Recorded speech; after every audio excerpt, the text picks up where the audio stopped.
Hello বন্ধুরা, wishing A happy Republic day to all. আমি চুমকি আর আপনারা দেখছেন lifestyle of A corporate labour.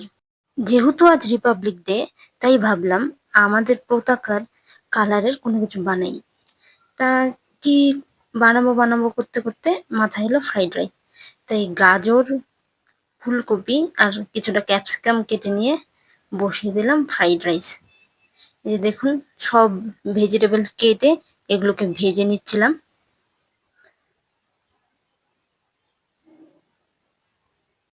দেখতে কিন্তু ঠিক আমাদের পতাকার রঙের মতোই হয়েছে। ভেজিটেবল গুলো ঠিক মতো ফ্রাই হওয়ার পরে অ্যাড করতে হবে রাইস। পর পরিমাণ মতো চিনি আর লবণ অ্যাড করতে হবে।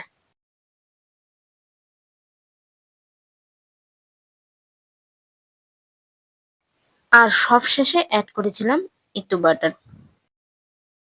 ফ্রাইড রাইসের সাথে ছিল ফুলকপির রোস্ট।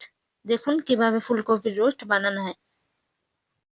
প্রথমে ফুলকপিটাকে ভালো মতো সিদ্ধ করে পোস্ত, কাজু, কাঁচা লঙ্কা, আদা দিয়ে একটা পেস্ট বানিয়ে নিতে হবে। তারপর পাঁচফোড়ন দিয়ে ফুলকপিটাকে হালকা করে ভেজে নিতে হবে। সেই ভাজা ফুলকপির মধ্যে আগে থেকে করে রাখা সেই পেস্টটা অ্যাড করে দিতে হবে। তারপর আর কিছুক্ষণ নাড়াচাড়া দিয়ে গরম জল অ্যাড করে দিলেই তৈরি আমাদের ফুলকপির রোস্ট। হ্যাঁ, সবশেষে গরম মশলা আর ঘিটা অ্যাড করতে ভুলবেন না কিন্তু। আমার এই ভিডিওটা যদি আপনাদের ভালো লেগে থাকে তবে লাইক, কমেন্ট, শেয়ার, সাবস্ক্রাইব করতে